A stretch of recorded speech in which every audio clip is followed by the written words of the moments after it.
number 3.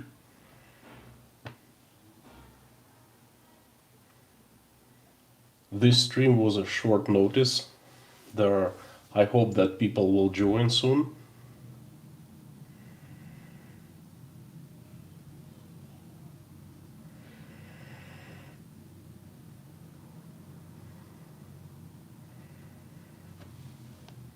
Let's see if I can experiment with lightning a little bit. There you go.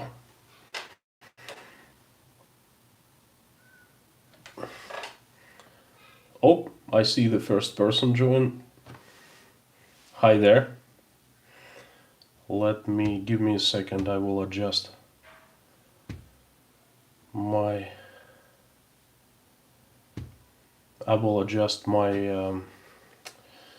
computer so I can see comments on my computer, because I'm streaming on the cell phone. It's kind of difficult to see the comments on the cell phone.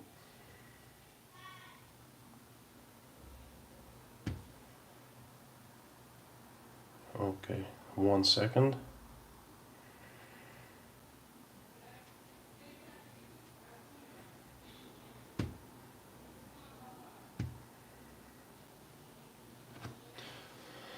I see that people are joining up.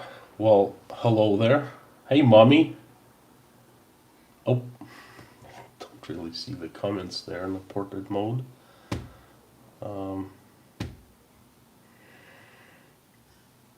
Lorna, hello. Good to see. Always good to see you in my channel. Hang on 1 second. What I'm trying to do is I'm streaming on my cell phone, and it's really difficult to see the comments. So I'm trying to, oh, there you go. I'm trying to simultaneously watch myself on the computer so I can see the comments much better. Hola, you're from Mexico?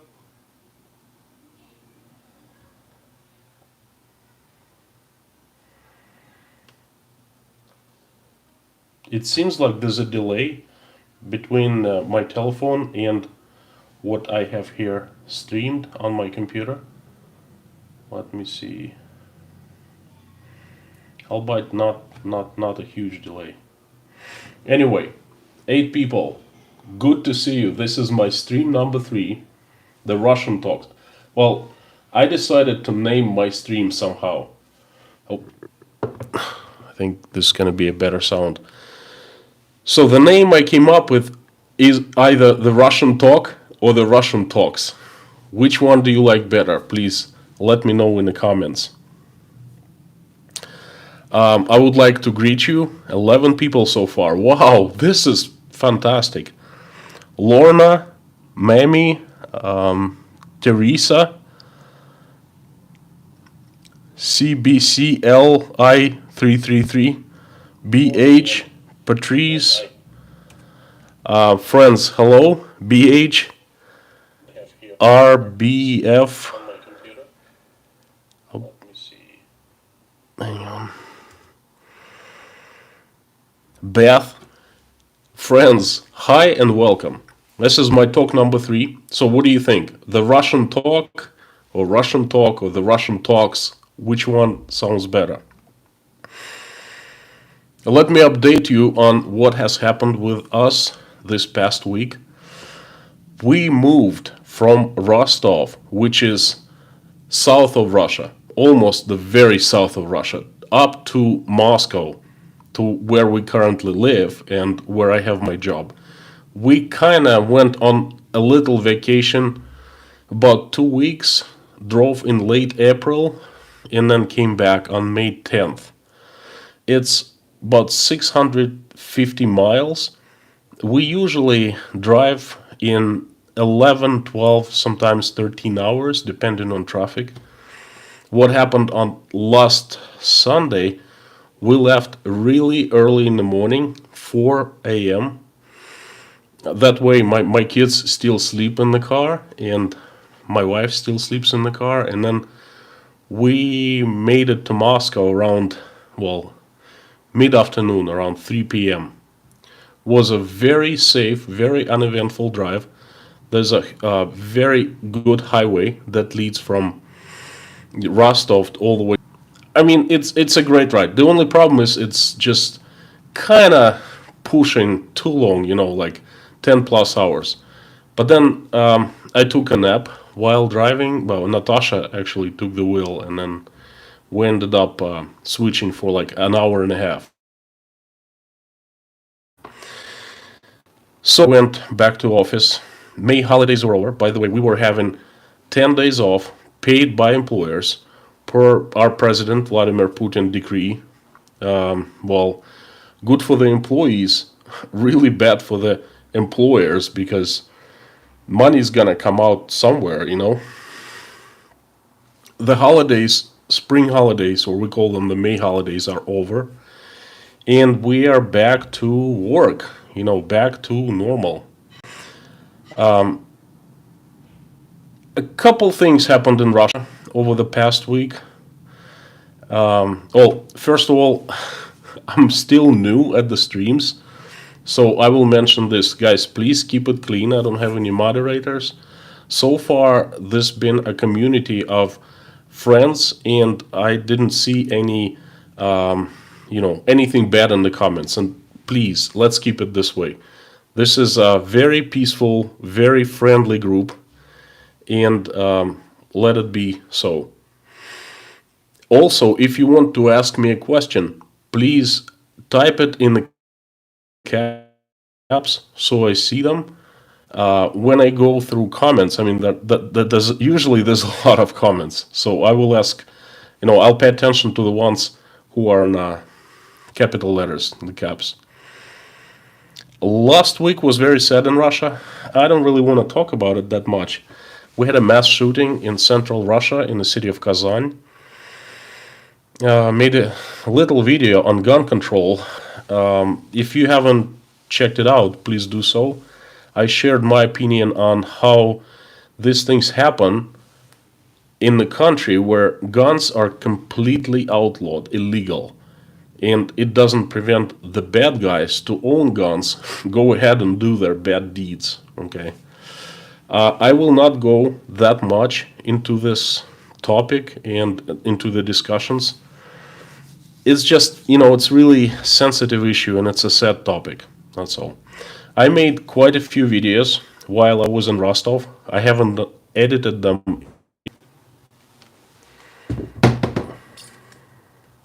Whoop, I'm back online. Something happened to the connection. Anyway, I made a video about Fergana, part number 2, where I explained how we moved our operation into Tashkent, the capital of Uzbekistan, and at the end, I answered the question if we were able to make $1 million there. Then I made a video about a couple stories, personal stories about living in Uzbekistan. Made a couple videos on Moscow, on Rostov, going to a fish market. Quite a few videos to edit and upload, so it'll keep me busy for the next week. Now let me answer your questions in the comments if there are any. Hi, Foggy Mountain Man. I don't really see any questions so far. Okay. It's really good to see you all here. Oh, by the way, I'm still trying to figure out this YouTube thing, because what happens is, so far I have about 100 uploads, 100 videos on different topics of living in Russia. Basically, in every video that I make, I try to answer one question, like the main theme. How it is to be living in Russia these days. Okay, that's what my channel is all about. And I look at different issues, sometimes as a Russian citizen, sometimes as a Russian who lived in the United States, and sometimes I look at the USA.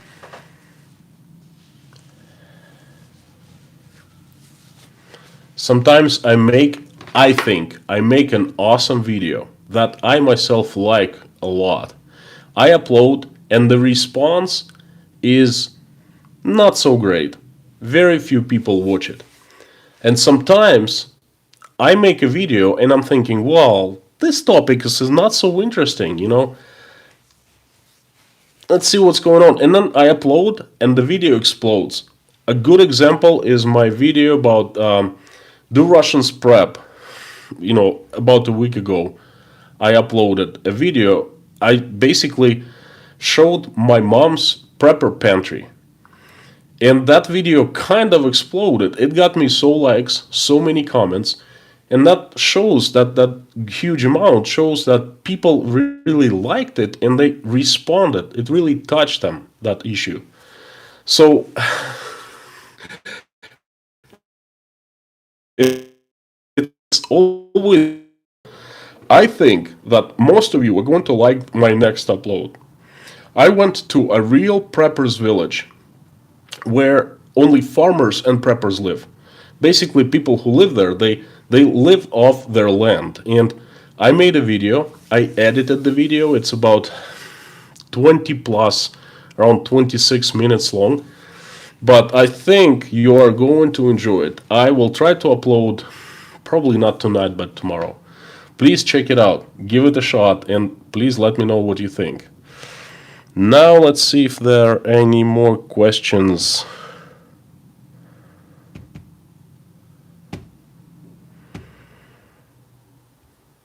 Gosh, I think I messed up the chat again. I'm not seeing it in the computer. Hang on. All right, I have some questions. I see. Exiled West. If World War III erupted, who would Putin align with? That's a very complex question. Well, first of all, I hope that World War III will not erupt, and I believe we will avoid going pricks of nuclear weapons, including the, how do you call it, last-minute destruction, be set off automatically like 24 hours after complete destruction, and then they would destruct everyone. So I think Russia would go in the past would go by itself, but now Russia has been continuously pushed by the.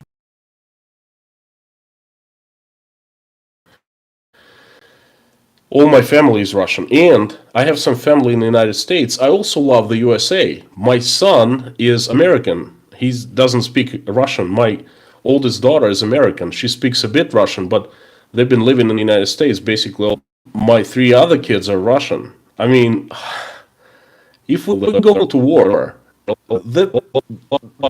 it would rip my heart apart, That's a bad topic to talk about. You do a good job. Thank you so much, RBF, KF, KCAF, RBF, CAF. Beluga. Beluga is vodka. It's very popular in Russian. Let me tell you a story, but please write in the comments. Have you ever heard or have you ever seen vodka Beluga? It's very popular in Russian, and it's expensive. I think it's imported to other countries quite a bit, or exported to the other countries quite a bit. So write in the comments, and I'll tell you a story about this vodka. Okay. How can we not like my mom? She's a likable person. She's a very nice lady. Next time I go to Rostov, I will try to make more videos, and I will actually film my mom so you could see her. And I was talking to her on the phone. I said, Mom, that's the story about my last video about do Russians prep, right? I came to visit my mom and dad. I dropped off Michael. He stayed for a day with them. And I asked for permission. I said, Mom, can I film your pantry? She said, yeah, sure, no problem. So I went downstairs and I filmed. Cleaned up a little bit. I said, Mom, sour cherry compote, and she would share recipe, and she said absolutely yes. So next time in the summer I go down to Rostov, I definitely am going to film her. What was the drink you like that your mom makes, and how do you make it? I just answered that question. I actually like all the drinks that she makes. You see, we kind of go a way back with the drinks. We never had sodas in Russia. Well, we did, but they were they were scarcity, meaning my parents could afford to buy me a couple bottles of soda per week, perhaps, and for me it was like a huge treat to like get a soda lemonade. And we didn't have Coca-Cola or Pepsi or anything like that, just Russian brands. They were okay, but we couldn't get them all the time. Instead, my mom and my grandmas used to make what we called compote. Compote is basically they would take fruit and they would boil it in the water, add sugar, and can it. It's called water canning. They would put it in the boiling water and, put a lid on top and seal the lid, and that was it. The drinks that come out are absolutely fantastic. Apple, pear, apricot, cherry, sour cherry, sometimes strawberries.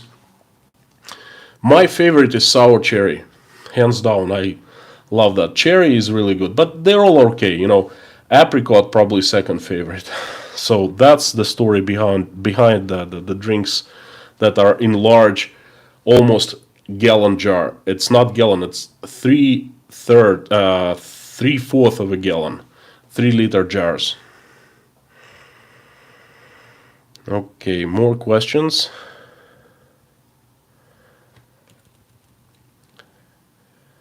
Best drink in Russia. Wow, the best drink in Russia? You mean beluga, or didn't? Teresa, could you please specify? Maybe you met compote. James from Maine, Chief Jim. Hello, my friend, my fellow Mainer.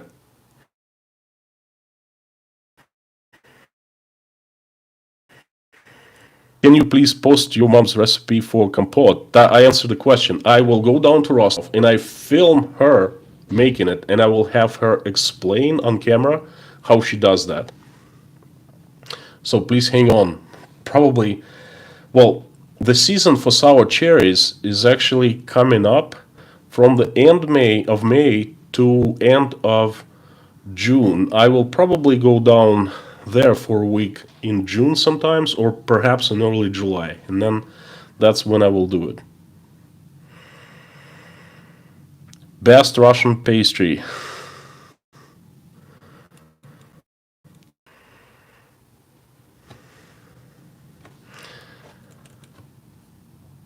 Okay, more questions. Oh, best drink in Russia. Well, vodka. It's the most popular drink among all vodkas. I used to drink it a long time ago. Now I don't drink, almost never drink. But my favorite vodka was actually French one. It's widely available in the United States, and it's called Grey Goose. Pretty good stuff. Then vodka number 2 is Rain. It was made in Louisiana near New Orleans, I believe. Rain was not as popular, and available, but it was really good stuff. And then some decent Russian vodkas. Well, I don't really see anything about Beluga. You probably guys don't have it in supermarkets, but what happens is Beluga is a brand of vodka that's very, very expensive. It costs $50. It came out back in 2000, not available in Russia. Then they started selling it in Russia, and it was still very expensive. So what happened once, I work for a construction company. We construct power plants, large power plants. And once we had an order for power plant construction in Siberia, far away from Moscow. I think it was like 6 or 7 hour flight from Moscow to get there. So it was a large city, but our power plant, we had to travel from the city by car 2 hours. That's where the power plant was being built for a large factory in taiga, in the woods. And there was like a smaller town of 100,000 people, and that was a vodka plant there. And actually, that vodka plant came up with the brand Beluga, and it was producing that vodka. Okay, it was making the vodka and selling it all over the world. So, a couple of friends who were project managers for that power plant construction, they went to, a local store, and they thought they could buy Beluga for cheaper than is sold everywhere else, right? Because it's right there, the place where they make it. It must be cheap at the stores. But to their surprise, they couldn't find Beluga. Locals didn't even know about, well, they knew about Beluga, but every time my friends would ask for it, locals would start laughing. And then, after a while, my friends were explained that only one vodka was sold everywhere in that town. It was very cheap, like $3 a bottle vodka, very simple bottle, not fancy, or it was just like, almost looked like moonshine, $3. And the locals told them that inside it's Beluga vodka. Only it's bottled differently for the locals, and it's sold for $3. It's the same vodka. It comes from the same plant.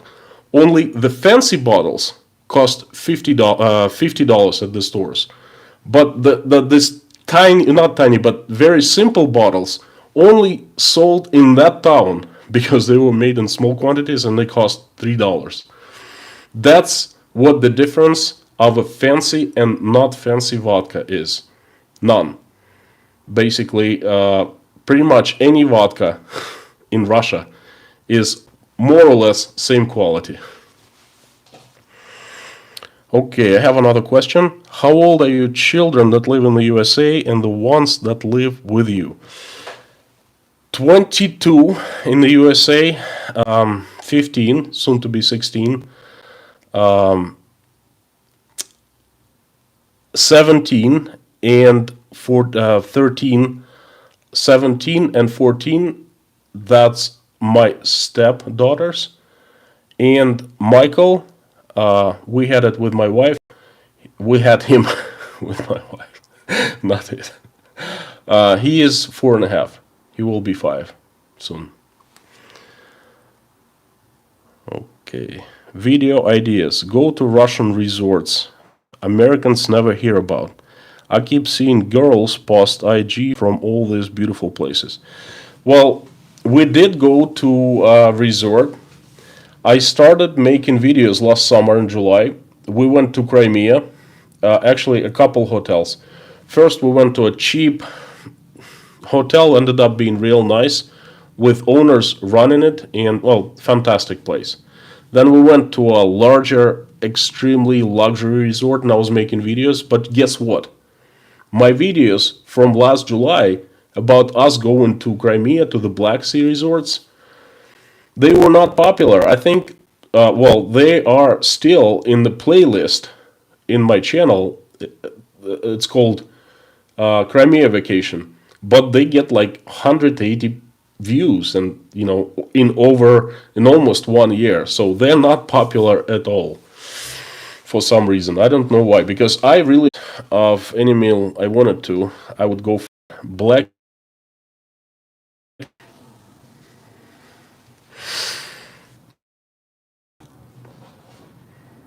That's pretty much what. That's pretty much what my favorite meals are. I keep going offline for some reason. I don't know why, but that's something I have to figure out. Buffering.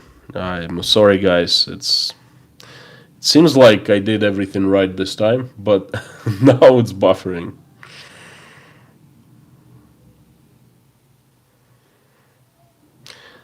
Do you plan to stay in Moscow or will you move back to your hometown? I don't know. Probably not my hometown. Moscow, I don't make such long term plans for my life for one simple reason. I did make them in the past and they never worked out. I have moved so many times in my life that I think that I will move more. I just don't know where. We're thinking of, well, that's pretty personal. No, most likely I will not stay in Moscow for the rest of my life. And when I retire, there is no reason for me, if I'm still in Moscow, there is no reason for me to remain here. Michael will be out of school, I'll be out of job. Hopefully, won't have to work after like 65 or, 68. Probably move to some place close to the sea and the mountains in Russia or in to some other country, I don't know. To answer your question.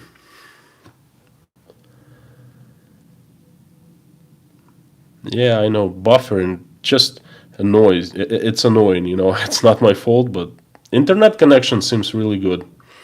Very strange. Never happened before. See, my computer is connected to the same Wi-Fi network, and it's fine. It's just the telephone that's acting up. You like Russian talks. Russian talks. How is this? How to say it right in English? The Russian talks or Russian talks? I barely understand the difference in this particular case. Please write in the comments.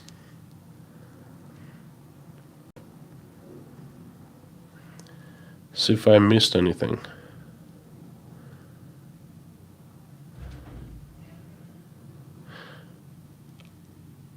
Are you kids from the USA able to visit? Yes, yes. They visited to Russia. They visited. We went to Europe. We went to to meet.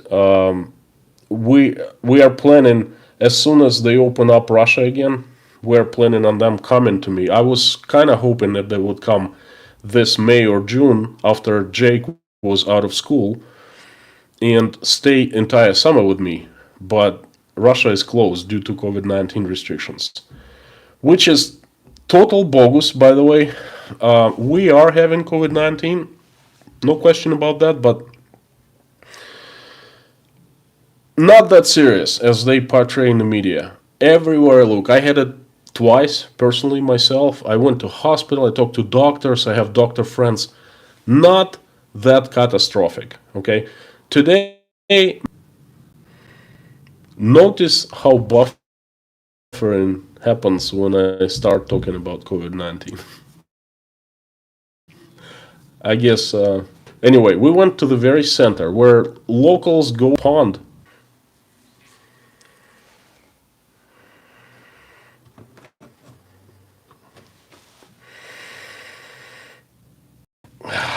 More buffering. Guys, I'm sorry. Anyway, we were out and about, everyone was out and about, and no one wore masks. Literally. People just do keep on living, they do their own business.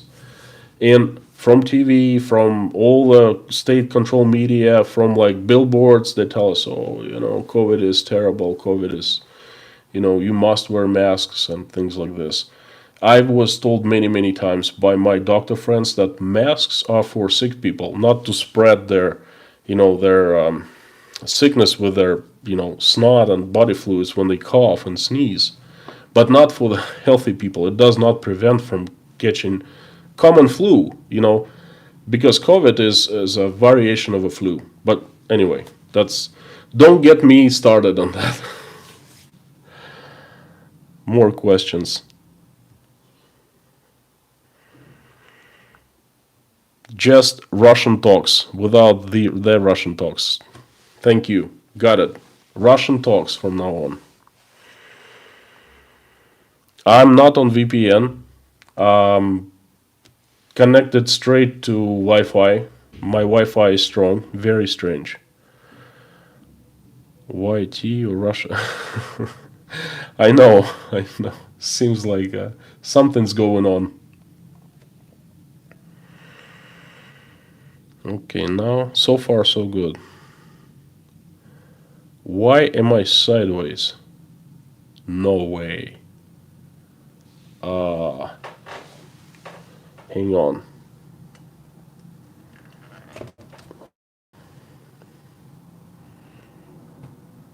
I can't believe I was sideways all the time. Um, Hang on 1 second. I'm so sorry.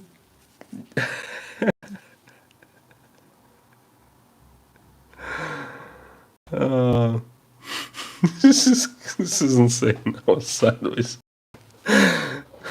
This is insane. I was sideways. I put telephone into portrait mode. I didn't know that you guys were seeing me sideways because on the computer I just look at the chat. Why? I hope this is better. Okay. South Carolina. I've never been to South Carolina.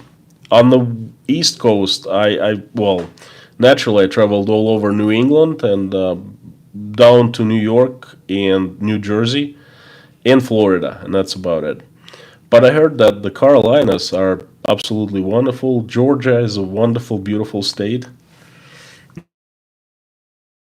Not the country, but the state. A lot of Americans don't know that there are two Georgias. One Georgia is the American state, and the second Georgia is the country. Country used to be part of Russia, and now it's an independent country, and it's south of Russia, right next to Armenia. Actually, between Armenia and Russia, that's Georgia. I've been to Georgia; it's a fantastic place.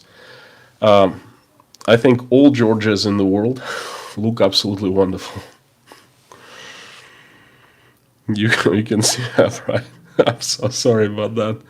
Hello, Chicago. Been to Chicago once. The Windy City. I see less masks and went maskless during errands all day despite. What's Whitmer? No problem, but don't shop in highly populated areas. You know what happens? The only places where they force you to wear masks are the checkouts at the stores. Well, pretty much all the stores.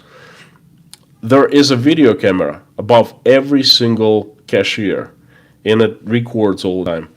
And if a cashier sells goods to a person maskless, it's $4,000 fine. So we don't wear any masks. When we get to the checkout, the cashiers ask us, please put your mask on. So we take out a mask, we put it on, they take our money, they give us the goods, and we immediately take the masks off. So it's like a circus, show. But anyway, they do it all the time. That's the only places where we are forced to wear masks. I talked to numerous cops. Cops don't wear masks. They don't give us hassle for not wearing masks. No one stops on the street. They used to check and find some people in Moscow subway like 9 months ago, but long gone. Everyone is maskless pretty much. In subway, there are some people wear masks, but they do it at their own will. No one forces. No one forcing them to do that.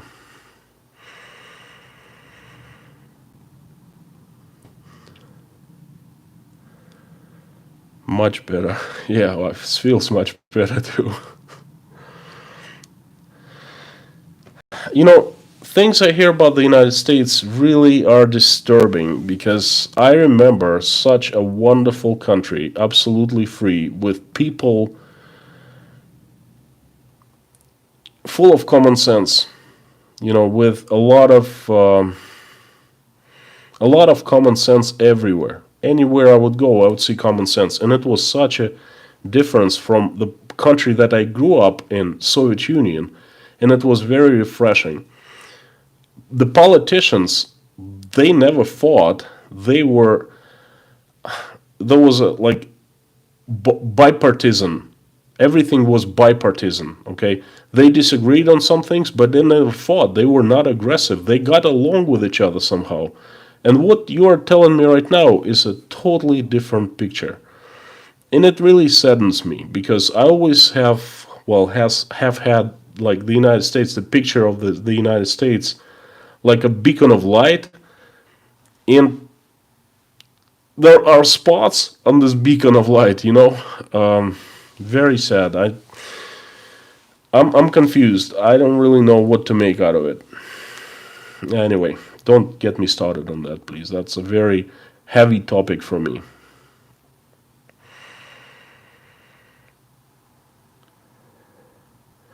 I hope that the Russian people know that all Americans don't hate you. We want peace for all people. A lot of Russians know that. A lot of Russians, well, most Russians, I'd say all Russians, are very peaceful people. They all mean well. Some of them are brainwashed by Russian government propaganda.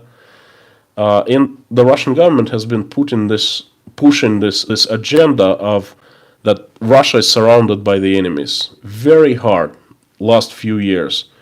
They want to distract us from internal problems and sell us this idea that all our internal problems, internal domestic problems, are because of the enemies. And some Russians start falling for that, but I am yet to meet one Russian who would sincerely hate the United States. No. Some question some actions, for example, the sanctions that has made our lives much more, somewhat difficult, more difficult, okay? They question, but they don't hate the United States. And a lot of people understand that politicians are scumbags on both sides, on Russian side and on American side. That's a very popular opinion. So that, to answer your question, it's going to be weird traveling because some countries aren't taking certain vax cards. Russia, the Russian government is pushing vaccinations. No question about it. At first, they have this stepping stone strategy. That actually works. Stepping stones work all the time. And it also works with the vaccine. The first rumors about the news about the vaccine came out last July here in Russia. And the Russian media announced that the Russian scientists were nearing the breakthrough, a new COVID-19 vaccine. Well, I didn't believe that because I don't believe Russian media. Then the first shots of vaccine was started being administered to different people. I thought they were fakes, but then towards the end of the year, actually some people I know started getting the jabs. And, the vaccine was real, and it worked in a way that it gives you antibodies. How do I know? Because about 10 people in my office got vaccinated. They basically draw their blood before the vaccine, they take a shot, and they draw after vaccine. And after, they find themselves, like in their blood, a lot of antibodies. So this vaccine somewhat works. But there are two major problems with it. First, they don't talk about much about like this issue. A lot of people get sick after the vaccine because they get COVID-19, like they really get sick. I've talked to many people who got sick after being vaccinated. The last case was I had a business meeting on Friday afternoon.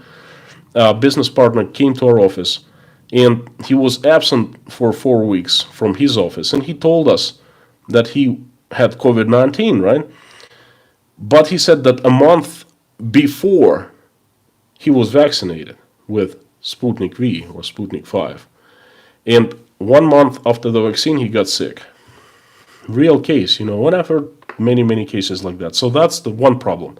Another problem is hidden. But there haven't been any long-term testings done because simply hasn't been that long of a time. And we don't know how this vaccine is going to affect our bodies in 5 years, in 10 years. And that's what all doctors that I've spoken to are concerned about. They simply ask this one question: What's going to happen to a vaccinated person in 10 years? So that's why most doctors I know do not get the vaccines. They are forced to by the government. That they try to avoid it as much as they can. There are ways, doctor ways how to do that. But anyway, the stepping stone strategy. What happens is, at first they told us this vaccine is voluntarily only.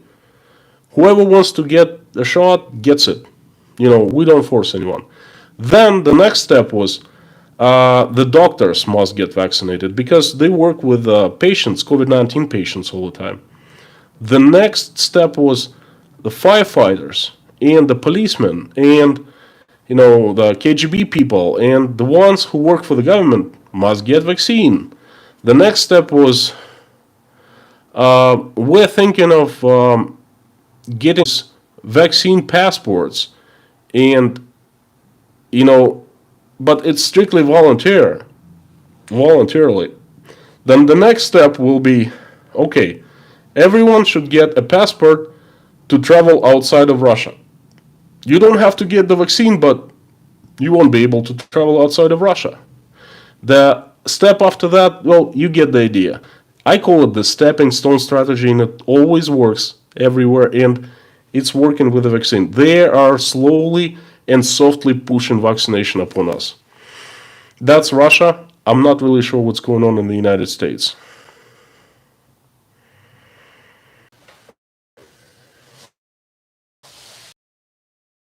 Ta-da!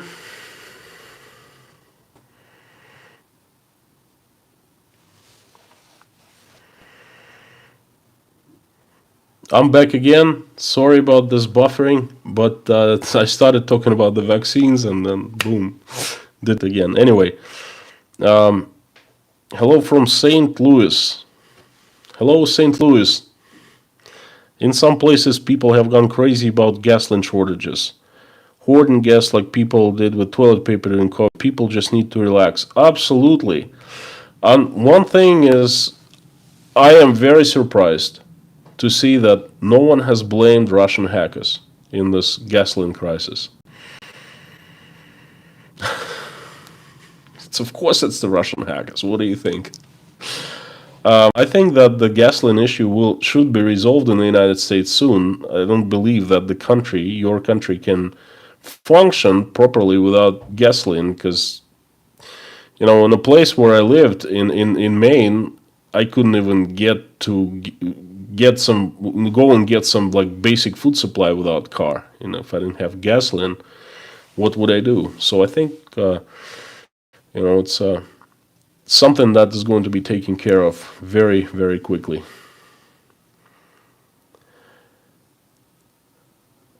Everyone hit the thumbs up. Thank you. I'm hitting thumbs up. Our media blames Russia when it's them and the government. People with sense don't believe that. Thank goodness, because I saw a picture on Russian TV, which is kind of true. A guy gets stopped over speeding on American highway by a highway patrol officer. And then as an excuse, he tells the highway patrol officer, "Officer, I'm sorry, it wasn't my fault. Russian hackers hacked my car and it was speeding. It didn't react to the brake pedal, That, you get the idea. It's always the Russians and the Russian hackers. We hacked the elections, we elected Donald Trump, and Americans had nothing to do with it, Hey, one thing, very, very funny. You see, when Donald Trump was elected, Democrats,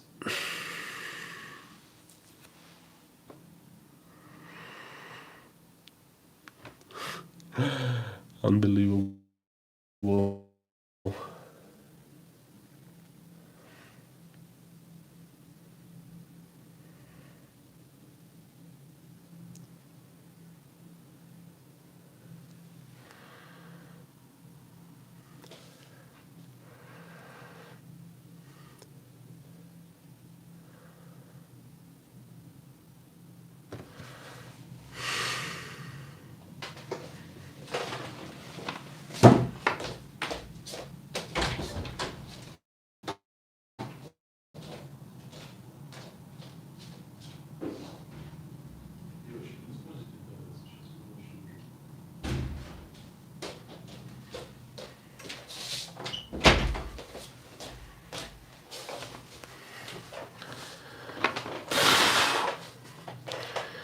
buffering again.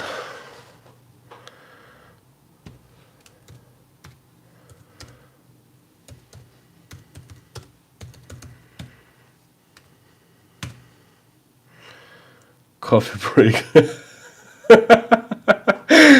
Coffee break. Coffee break. I like that.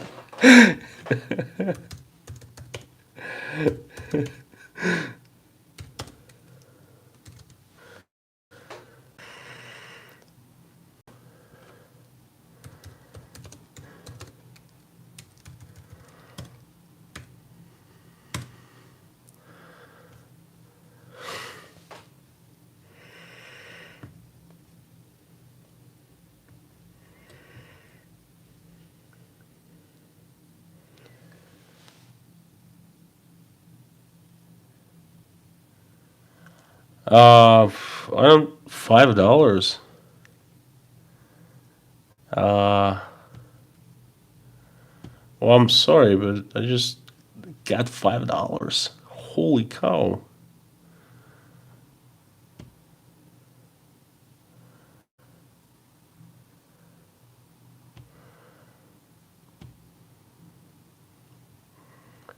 Um,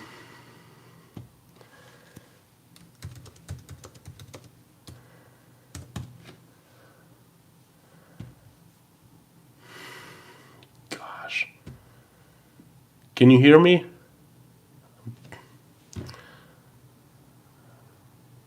All right, looks like I'm back. Whew, look, $5. I got $5. I don't really understand. Um, is this like a donation or something like that? If it is so, then thank you so much. That's for my coffee break. In my computer, I thought I was anyway.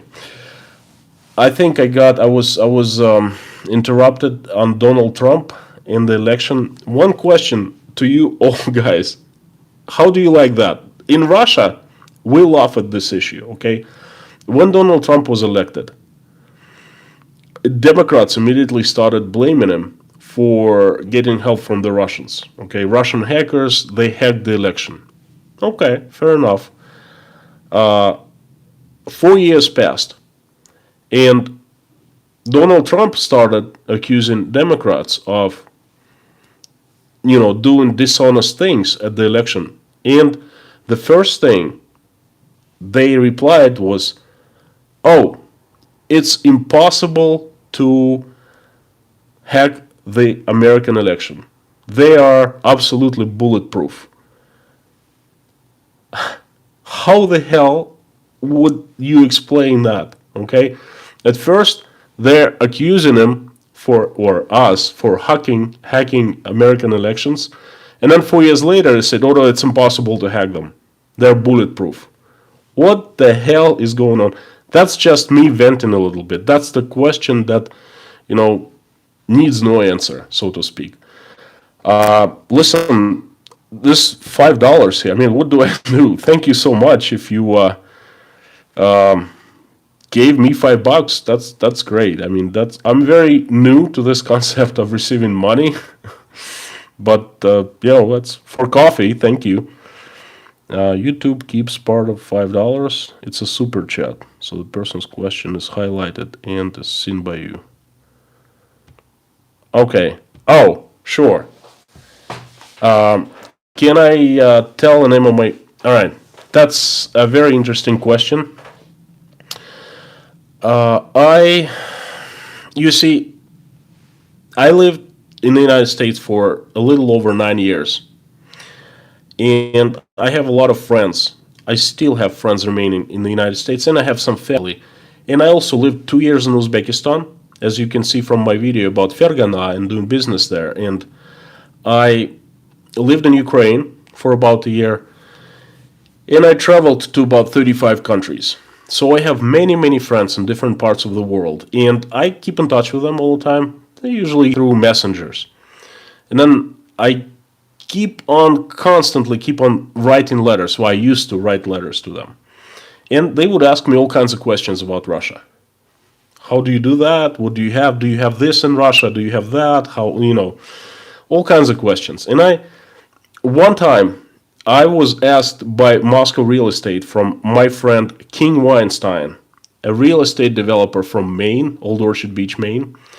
And I was writing him a very long letter on how Moscow real estate prices, what's the process of selling or buying a house or apartment.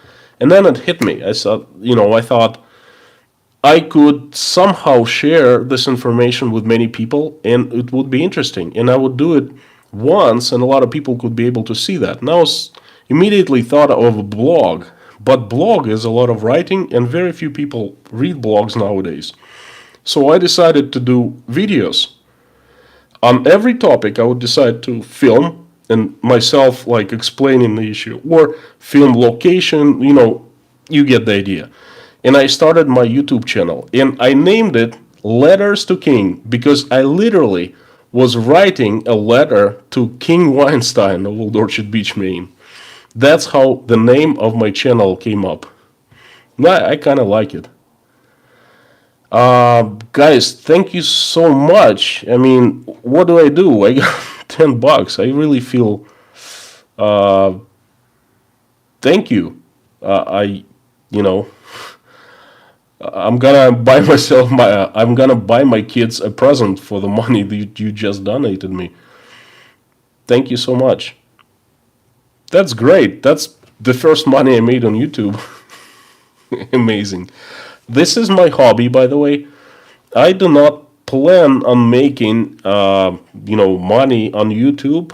I'm just trying to share this information. It's really, it's something of an interest to me. It brings me satisfaction when I make a video and I share with the world.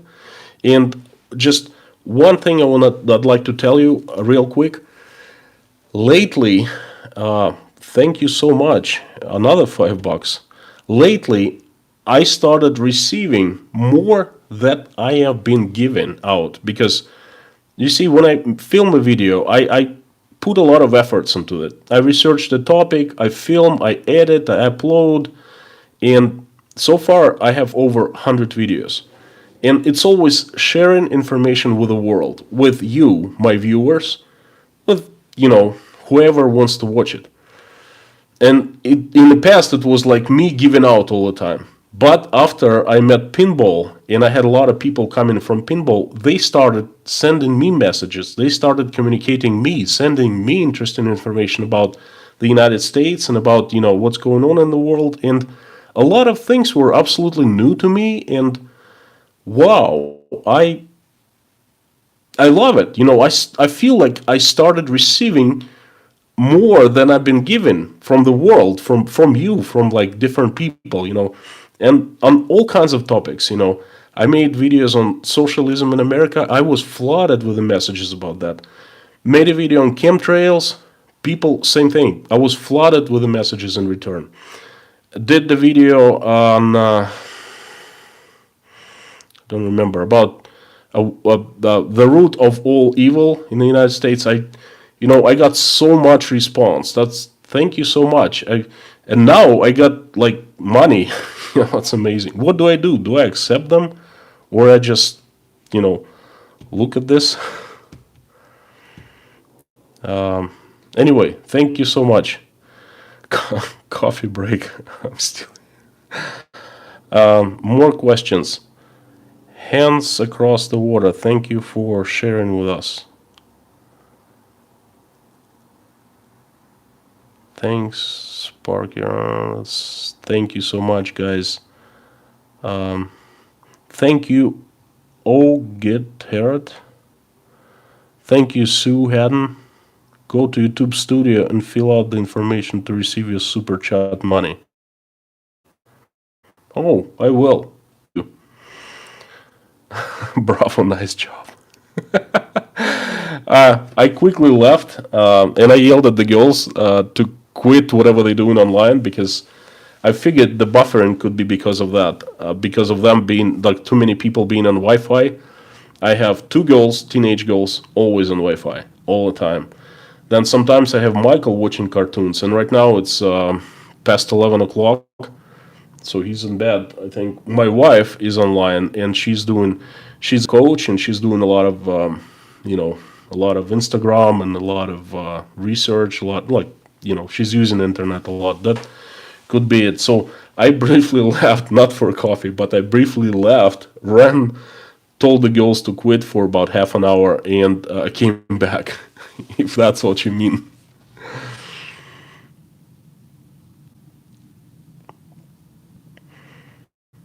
Yeah, talk about voting in the United States. That's such unpleasant topic. I don't want to go there. Um, by October, EMS. By the way, EMS paramedic. You're one of my very loyal fans. You were there from the start, from like a year and a half ago. Thank you so much. By October, everyone in the U.S. will need what is called a real ID to travel on any commercial transportation. No, no, no, no, no. Does your son know this? Well, my son is a very average American, so he probably doesn't.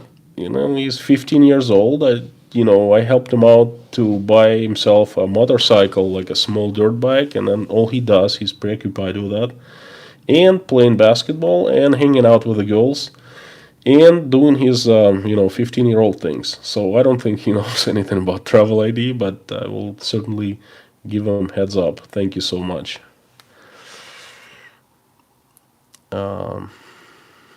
Constantine, they're showing support. It does keep a percentage. That's fine. I mean, thank you for your support. I was just receiving likes and comments and now received money. That's incredible. Thank you guys. I'm surprised, I'm touched.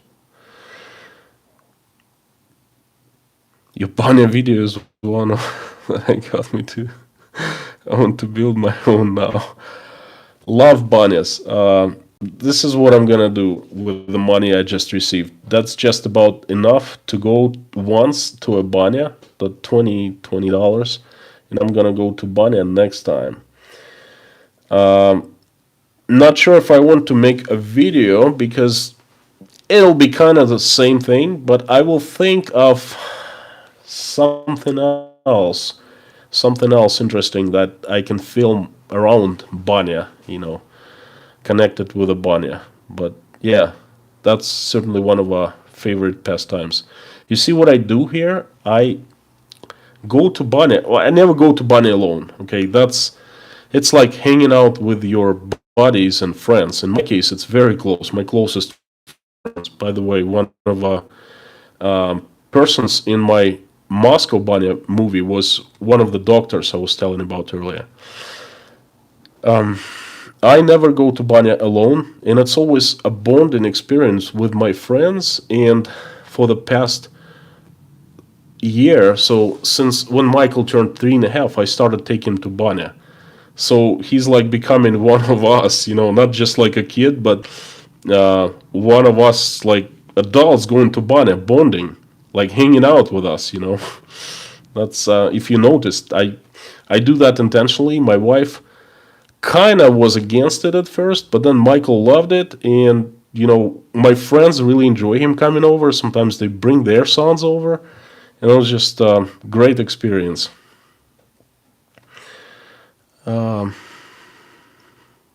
Do you have hiking trails and parks and places to go freely like we have here?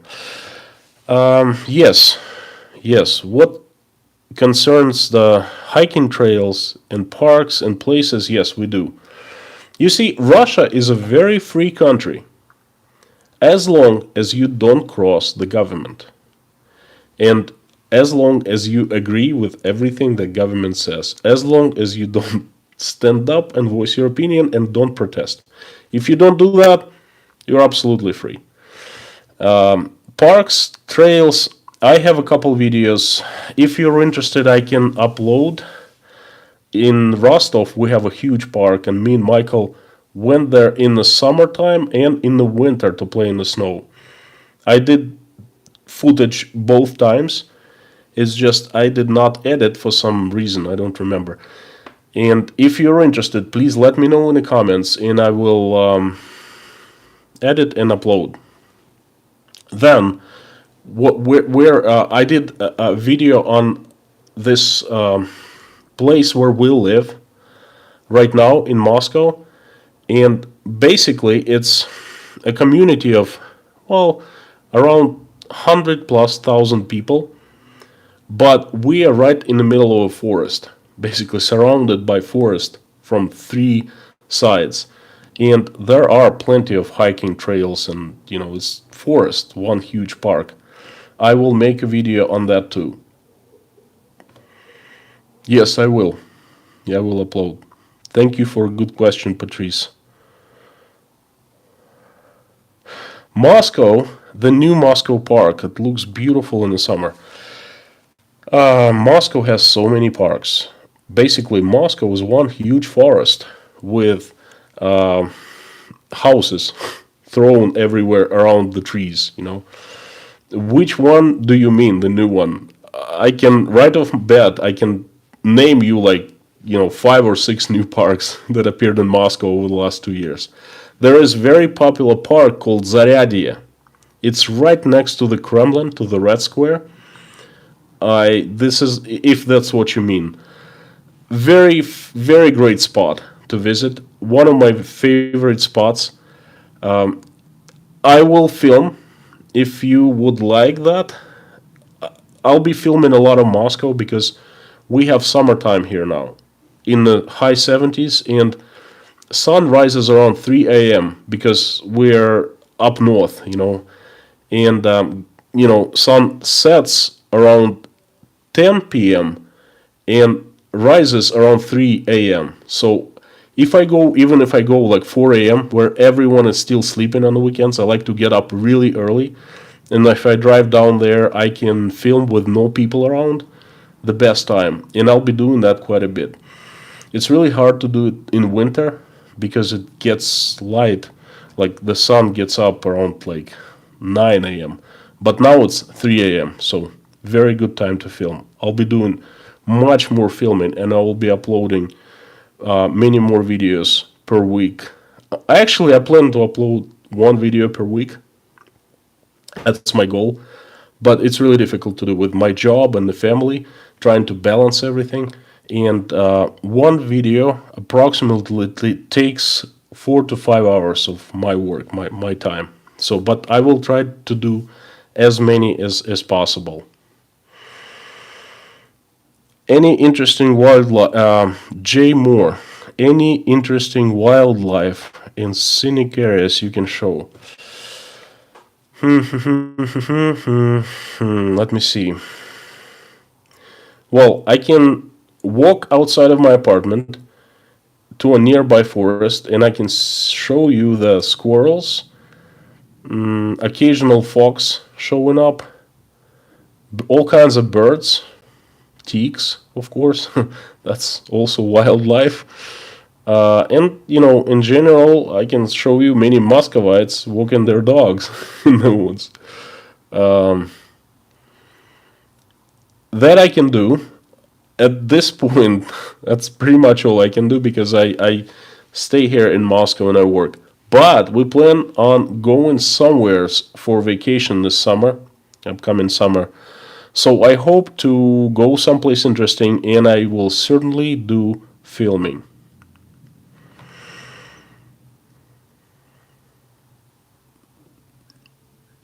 CBCLI 333. What does Gorky Park from the Scorpions look like?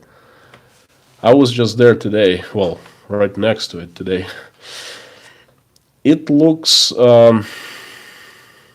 it's great in the winter time because what they do is they make one huge skating rink out of Gorky Park, and it's an amazing place. It's all lit up. There's like laser shows everywhere. Lots of people come. One of the most popular places to skate in Moscow. In the summertime, also very popular place. A fantastic place, actually. A lot of Muscovites like to show up there. I recently don't visit Gorky Park. I found more suitable place for us for one simple reason. It has become too popular. Anytime on the weekend Or in the good weather, you come to Gorky Park, tons of people. And it's gotten so much that it's not comfortable to come there anymore. Lines at food kiosks, there's a lot of street food places, lots of coffee machines, not machines, coffee trucks. I didn't see them in the United States, but in Russia we have mobile coffee trucks everywhere. Basically, it's a little pickup truck. In out back, they have a coffee machine and set up to make coffee, and they sell coffee right off the truck.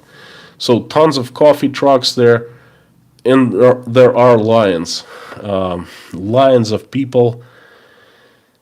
I will go to Gorky Park since it's such a famous place in the United States, and I will do a video about Gorky Park. You'll check it out. Moscow internet infrastructure is good, just live stream your park trip. That's an idea. Moscow internet infrastructure is excellent, my friends. It's years ahead of the world. Probably not Japan or Korea, because the most advanced countries in China, but certainly years ahead of the United States and Europe. I was just discussing this with my wife because of one simple reason. They trying to make infrastructure, internet informational infrastructure, so great so that they can spy on us. The goal within 3 years is to cover 100% of Moscow with video surveillance. Think about this. They just announced that there is a face pay system started working in Moscow subway. Basically, you don't have to use your telephone, your card, your Apple Pay, nothing. You just go through a gate in the subway, it scans your face, money is deducted from your account. Think about that. I'm going to make a video very soon. That's scary. So, internet infrastructure, internet is excellent anywhere. And it's free, by the way. You just, you find the local Wi-Fi, free internet in the buses, in the subway. In Gorky Park, definitely free internet. I will do a live stream from there. Thank you for the tip. And unfortunately, it's very good internet infrastructure there. Down, that's my bedtime. 3:30 a.m. South Colorado, Stetter. Are you from New Zealand or from Australia? Because in the USA it's in the afternoon. It's so amazing to have people watching and communicating from all over the world, from such distant places like New Zealand, Australia. Gosh, I have to travel there 24 hours to get there, and then we can just sit here and chat and exchange information freely. Hallelujah. Catering trucks. Yeah, that's we just call them coffee trucks.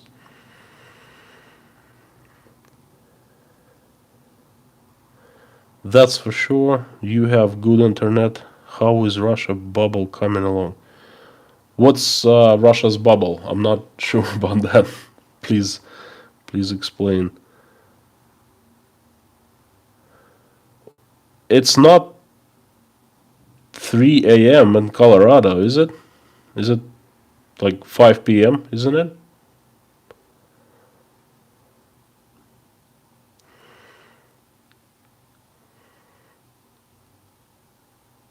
Ogie the Red, Alabama, you say. Good to have you. Great, welcome Alabama. Face pay is very scary. It's scary. It's very scary. I'm gonna make an entire video on that. Don't miss it.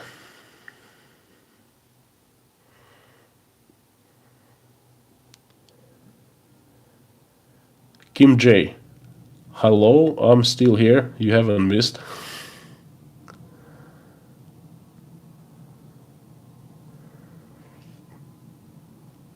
Kevin, all thanks to the US, we can talk to people around the world. Well, if you mean that US invented the internet, then yes, I guess so. Lorna, I think he was going to do lives on Sundays too. Oh, speaking of which, guys, I would like to discuss this issue, perhaps ask for your advice. There are two dates that are suitable for me: Saturdays, 3 p.m. or 4 p.m. Eastern Standard Time, and Sundays, same thing, 3 or 4. Here in Russia, it's 10 p.m. and 11 p.m. And if I do a live stream on Saturday, and for example, it lasts for like an hour, that's going to be 11 p.m. and then probably go to bed around 11:30. It's okay for Saturday because Sunday I have a day off, but if I do it on Sunday, then I don't get too much sleep for Monday. And Monday is a very difficult day for work because all my weekly meetings happen on Monday. So if I do Saturday this time from now on, would it be suitable to you? Please share down in the comments.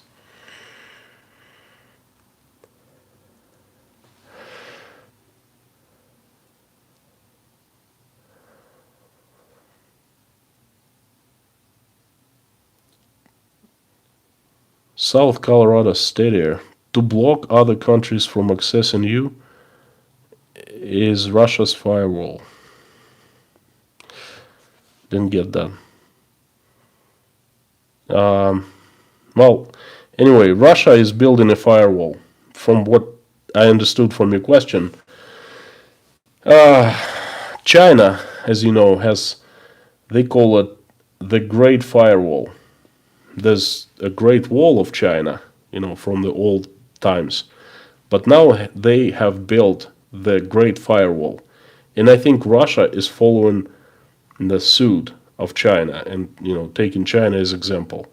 I think we here in Russia have a few years of more or less free internet left. But we'll have less and less of it. Well, let's enjoy while it lasts at least. I plan on doing more videos on this topic because I have pretty good understanding where Russian government is aiming at, and I have, well, my opinion I would like to share. So please don't miss my videos on how Russia is building up digital infrastructure and how it's going to be used in a very sinister way.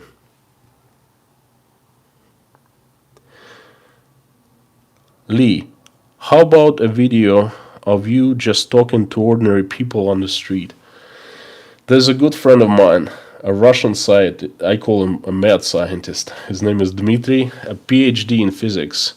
Very smart guy, working in finance right now. I did a video a long time with him, interviewing him. He speaks English.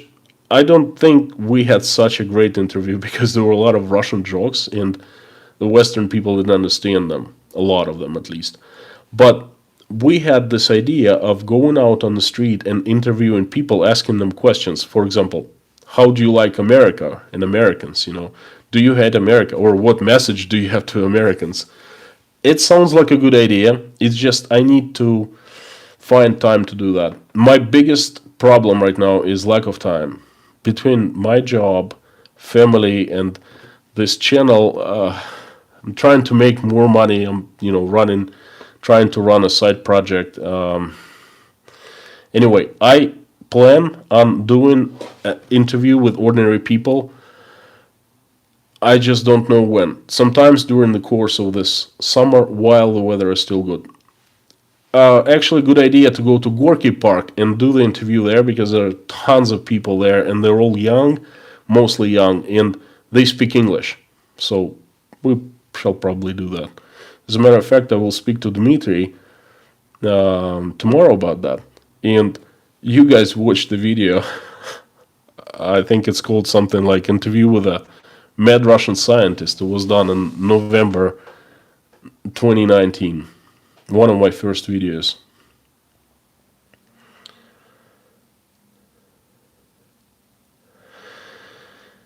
Yeah, Tor and VPN, they work. VPN worked well, but it doesn't work. Russian government, Russian IT government companies, they found a way how to block VPNs. Tor still works, but I've heard that there are projects in the work to ban Tor. So meaning, even if you use Tor, you won't be able to get outside. I'm not sure whether it's true or not, but they've dealt with the VPNs, that's for sure. Saturday is fine. Saturday is good. Saturday. Thank you so much. Saturday is good because I can stay as long as I want to and not to worry about Sunday, not get enough sleep. But I plan on, well, I'm gonna go to bed past midnight today, and I plan on waking up at 4:30 because I have one filming need to do. I basically I want to go to the Red Square and do a video on 7 secret spots of the Red Square that every tourist should know, because I love Red Square. It's one of my most favorite parts of Moscow and very, very popular place among tourists. But you see, when the tourists come to the Red Square, they always come to one place, and it's very crowded, and the Red Square is large, and it has different spots to enjoy differently, and the tourists have no clue. And I've been to the Red Square like 25 times, and I used to be a photographer. I used to go and photograph the Red Square, and I used to bring models there and all kinds of stuff. So I know that place well, and I would like to share with foreigners, with tourists who come, well, Russians too, who come and are not familiar with the Red Square. The best time to visit, the best spot to take pictures and things like that. So I was planning on doing it tomorrow, waking up 4:30 in the morning, driving down to Red Square, about 30-minute drive, and doing the video. So I'll see if I can do that. So Saturday it is. Excellent.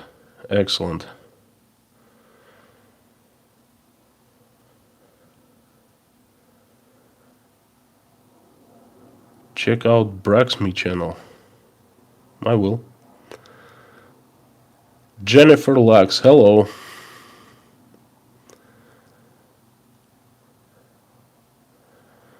Tor isn't as good as it used to be. People setting up bad relays. Yes, the GUM Mall is one of my favorite places too. As a matter of fact, guys, if you are on Flickr, there is a photo hosting service called Flickr. Probably heard about it. Go ahead and look for a user with the name Main Surfer. That's me. And I have a dedicated album. It's dedicated to the Red Square in Moscow. I used to take pictures like 13 years ago when I was single. I had free time. I had tons of free money, so I bought myself all kinds of fancy gear. The best Canon DSLR and the best glasses, and I was just going around and taking pictures. So some of them I uploaded onto Flickr. So go and check them out when you have a minute. Did I eat lunch? Lorna, I did eat lunch, and today was a very interesting day. I worked. There was a conference dedicated to 140th anniversary of Russia's first engineering company. And I'm currently running an engineering project. So I was invited by a large university to do a speech on the topic, and I did in the afternoon. I took my wife there. She filmed me doing that, and I posted, and I will post on Instagram. But after that, we went out on a date, kind of romantic date, without kids. And we ended up having lunch at Moscow's best, absolutely most incredible place. And I was having lunch with her, and we were just discussing how I could film it. And I have to film it, because if you are ever in Moscow and you want to eat out, there's one place you must visit. That's, I don't know if you ever been to Boston, if you're familiar with Boston, there's a Faneuil Hall and Boston Market. That's a hall you get in there, and there's tons of kind of street food places, and they're so absolutely incredible. Well, Moscow has a place like that. It's called Danilovsky Market, and this is where we went. The next, I'll try it next weekend. I'll take my camera and I'll shoot everything. The place is amazing. You can find all kinds of food there: Russian, Thai, Georgian, Armenian, American burgers, anything you can think of, it's there. Okay, this place is amazing. It's very expensive. It's about 3 times as expensive as other places, but it's certainly well worth it. And this is where we had lunch today. And the video is coming up. Kim, when I was in Moscow, I ate at the GUM Mall food court every day because I didn't want to die in expensive restaurants. I think I know the place where you dined. It's called Stolovaya, like a diner on the third floor at the very end of GUM. I've been there a few times. They have great hot dogs, like Soviet style, very quality hot dogs, and mashed potatoes. That's something that I ate in my childhood. Did you check out? Did you try ice cream? It's made for GUM specifically. It's a very special recipe, and it's only sold at GUM. Incredible ice cream.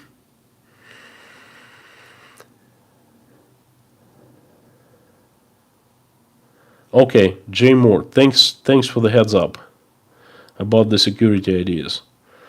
Teresa, love whoever's idea of you talking to people on the street. Okay, I will do. I'm writing it down. What is that? It was our first date. Uh, I don't know how about you guys, but it's really tough to raise kids, at least for us. Um, when Michael was born, my wife was, well, I don't want to, say her age, but she was well above 40. And Michael changed everything for us. We had been married for, well, we had been together for 6 years before he was born, and everything has been different after his birth. He's taken up most of our time. We don't have any free time whatsoever, and we don't have time for ourselves. Uh, Now he's 4.5, turning into 5, but we get a little bit of free time here and there. But the last 4 years have been incredibly, incredibly difficult. We are good parents, but we certainly miss time when we spend with each other. So I try to take my wife on dates as much as I can. And believe me, it doesn't happen often. It's always 1st of January because our first date was on 1st of January. I took out my wife for a coffee to a fancy coffee shop in the city of Rostov. And, the rest is history. And every 1st of January, we come back to the very same coffee shop if we're in Rostov. And we recreate a first date. The last of our first dates, number 10, was in my Instagram on January 1st. Check it out. This was probably the 5th or 6th date in years that we went on just two of us by ourselves, and it was very special. Trying to get as much time together as possible, but it's really really difficult. By the way, please share in the comments how it is for you. Like, when did you start getting free time? What age your kids turned when you started, more or less, you started breathing easily? You know what I mean? Please let me know how many more years we still have to go.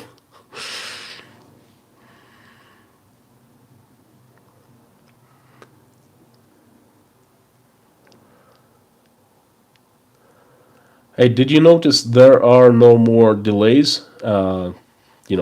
This wheel after I took the coffee break. Okay. Kim, if you could video what life is like outside of the rings of Moscow. I did. I did some filming while in Rostov-on-Don. I went to Prepper's Village. Video is coming up tomorrow, day after tomorrow. I'm almost done editing. Then I went to a commuter village where near a large city where some commuters from the city live and then some farmers live. I did quite a bit of filming there. Um, so it's coming up.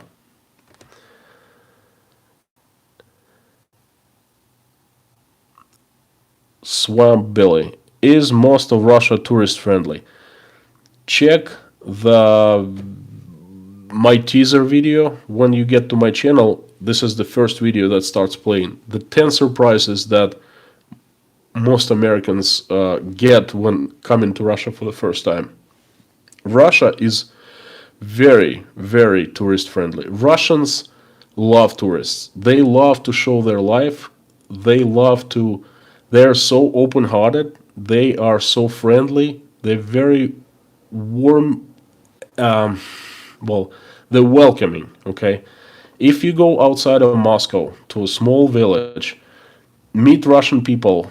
They will offer you a place to stay for free. They will feed you. They will entertain you. They will spend time with you. If you come to Russia, you will be amazed how friendly and safe Russia is for foreign tourists.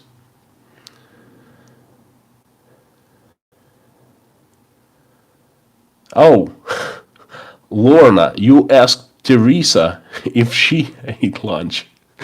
I thought you were asking me. I'm sorry. I answered that question.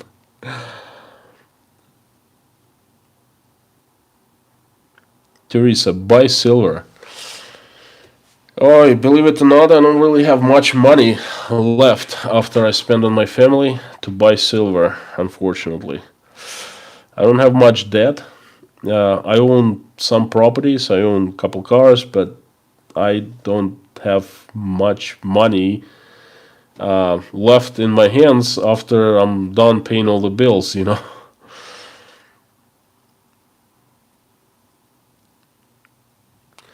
Post on Twitter too, please. I don't do Instagram. Okay. Okay. I post on Twitter every time I upload a video, but that's about it. Twitter is not very popular in Russia. Well, I'll be honest with you, I don't post on Instagram much. If I started using Instagram on top of YouTube, I probably wouldn't sleep at all.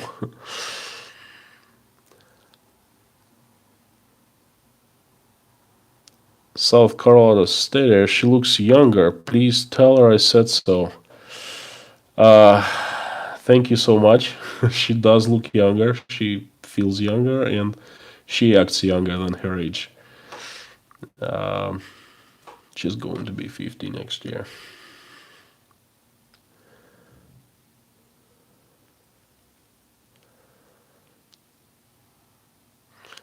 Hang on.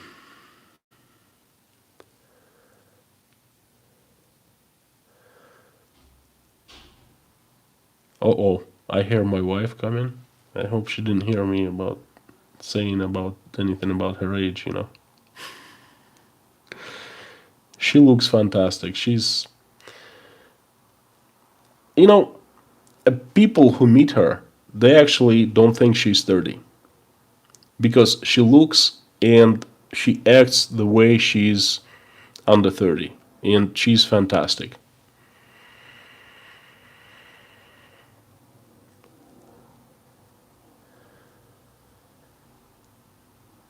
Teresa, you have to keep a date night. Just spend time. Yeah, I told you everything about that already.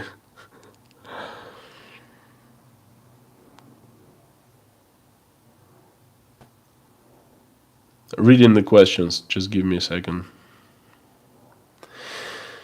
Making your marriage a priority is what will keep you together. Yes, I know, Kim. That's. I know.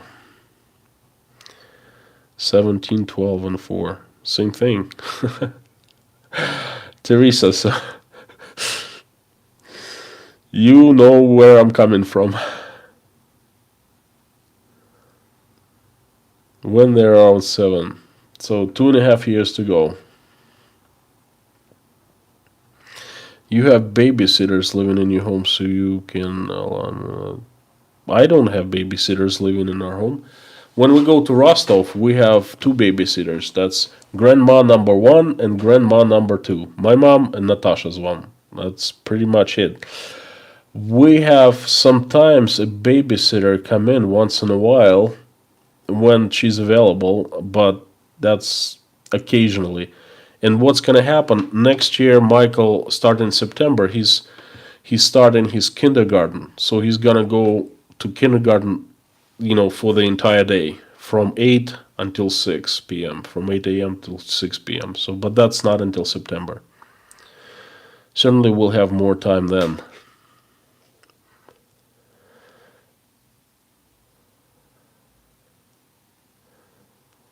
When my husband said I no longer need to work, good.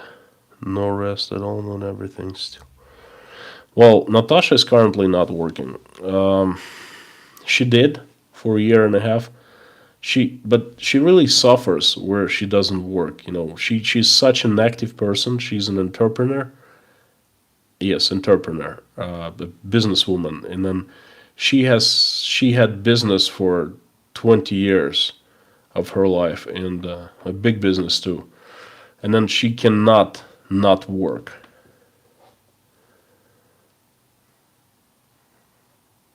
Teresa, Iceland and Russia, I'd love to see. I'm terrified to fly. No way you can get to Iceland by not flying. Well, I actually can take a boat, but that's a long time. You have to be rich to do that, really rich. Have a lot of free time. I'd love to do that. Your wife looks beautiful. Thank you, she does. She looks like she takes wonderful care. She does. She does yoga. She does stretching. She does all kind of activities. She does take care of herself. Starts primary school and wants to spend next weekends with friends.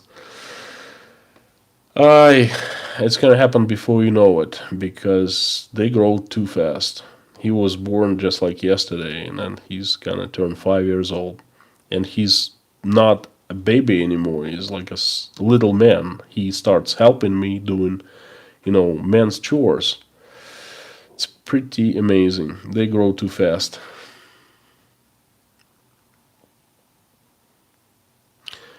Do a lot of Russians, Lee, do a lot of Russians do prepping? My very next video will be on Prepper's Village. Pretty much all Russians who live in village and not commuters, rich commuters who work in the cities, but if they live in the village full time, they are preppers. So watch the video, and I think you will get a lot of answers from that. Sparky's run. Our kids were grown on their own, but then our daughter's husband was a soldier with brain injury. Oh, so sorry to hear that. 3 grandchildren were just now. I'm really sorry to have that. That's terrible. Kim J, I agree that people are friendly outside of Moscow. Moscow is a big city. I think that any big city, anywhere you go in the world, any big city the size of Moscow, people are not very friendly. It's not about the Russians, it's about the big city that kind of influences people, in a certain way.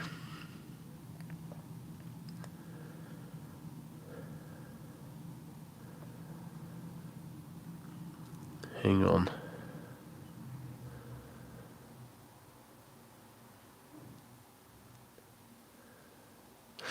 I lost the comments, just give me a second. My boys are 13 and 9. It helps when the older brother helps out. Our girls help out a lot. Like today, we had to go because I was doing a speech at the conference, and our girls basically babysitted Michael all day long. So they help a lot too.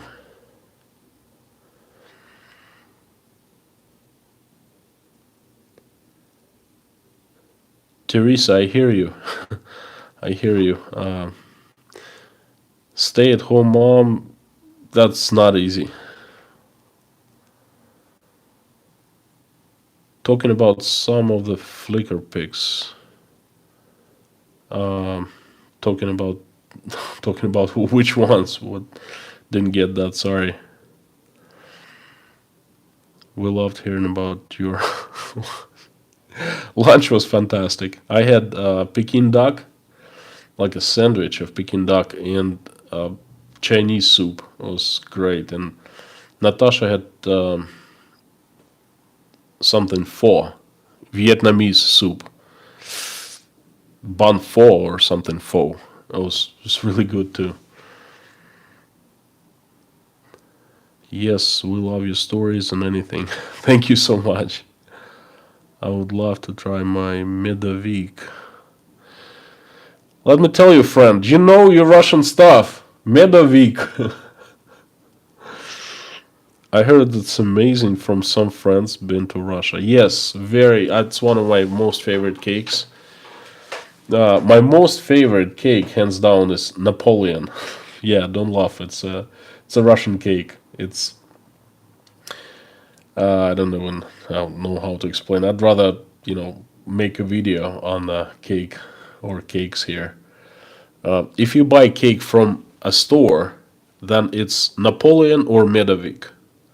And of course, some of my relatives, my cousins, my second cousins, my mom, Natasha's mom, they make their own cakes and they're absolutely great. But Medovik is fantastic. I will make a video on that, probably a small one. Thank you so much. I will pass all your compliments to her. And if she watches this video and she finds out that I told you about her age, she will not gonna like it. Communication is the key. 30 is still a kid to me. I was still card. At 50, nice. Not anymore. Communication. Now, by the way, here in Russia, we never get card for alcohol. They just stores cannot sell alcohol to minors under 18, but no one asks, no one cards them. And in many cases, the kids drink. Let's put it this way. When I came to the United States, I was 20 and I was shocked when they didn't sell me a beer at the store. That was very strange because by the age of 20, I had already quit drinking alcohol. Okay? And American kids didn't even start.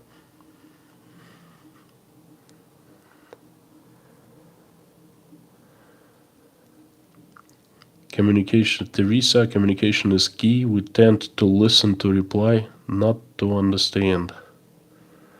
Can't argue with that. Oh, Patrice, yes. Oля, the oldest one, she's graduating high school right now. She's, for the past year, she's been preparing for her final exams.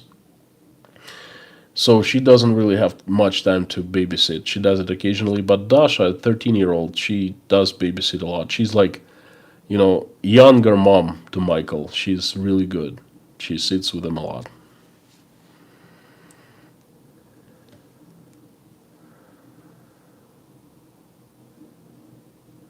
Yes, it's was very good to see you, friend. South Colorado State here. And I'll hope to see you next time. Pecan pie. Well, pies are different. I'm talking about cakes. In Russia, we call them torts. They're like flaky cakes or something like that. The pies are different. Pecan pie, I enjoyed it very much. Well, when I was in America, but no one makes pecan pie in Russia. They have not even heard of it. Moreover, they don't make cheesecakes here.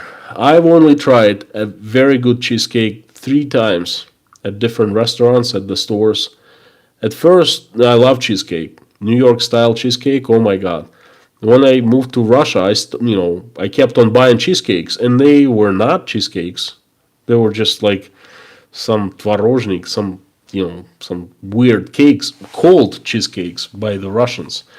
And after a while, I just gave up on cheesecakes. Then, out all these years, I've tried cheesecakes 3 times, and believe it or not, but my stepdaughters, Oля and Dasha, they made cheesecake by themselves once, and it was 100% American cheesecake. It was like the best cheesecake I've ever tried. But that's what they just did it with their own hands. Uh, the stores, the cafes, the restaurants, what they call cheesecakes is not cheesecake. It's some strange tasting Russian cake. Pecan pie, haven't seen on sale once. Russian Napoleon cake, pretty smashed.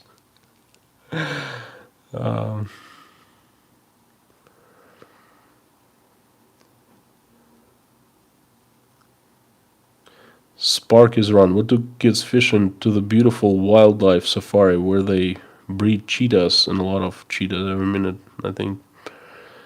It is. It is. I find parenting the best thing that happened in my life.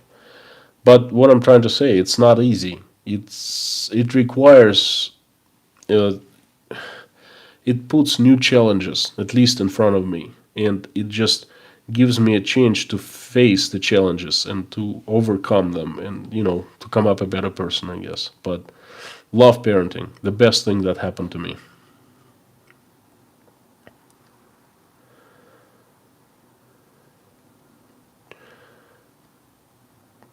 Chief James, hello, my friend. Hello again.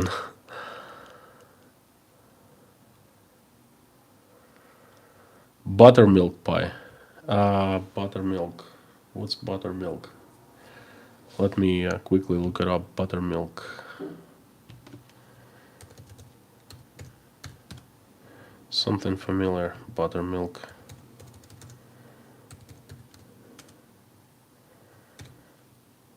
Um, Buttermilk. Masla. Pachta. Don't think they do have buttermilk here. I mean, not buttermilk itself, but buttermilk cake. Key lime pie. Don't even go there. We don't have these kinds of pies here in Russia. Givon. I'm sorry if I pronounce the names wrong, but I'm not, English is not my first language, so I'm sorry in advance. Hello, Constantine. Sounds like cheesecake is excellent business opportunity for your family. I, um, I don't know. Perhaps.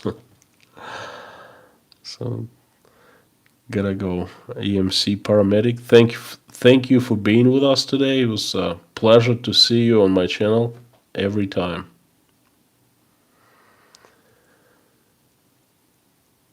Baklava. Actually, my all-time dessert favorite is baklava. Baklava is great. Best baklava, hands down. I was in Greece. They have, well, it's their dish. They have incredible baklava.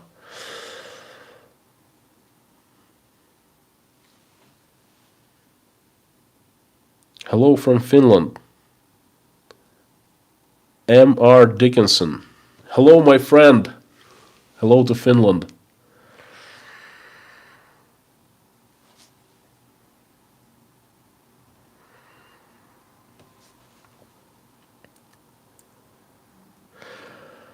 Okay, guys, I think I'm gonna wrap it up. It's been almost 2 hours. It's incredible how time flies when you are on live stream. I've had so much fun today, and every time I go live, it's fun. It's incredible. Now, especially since I can see your chat messages, and I can reply to them. That's like triple fun, Not like the first time I was just talking to a camera, but knowing there were like 50 people watching me, that was also good. But now it's triple good. Thank you so much. Okay, guys.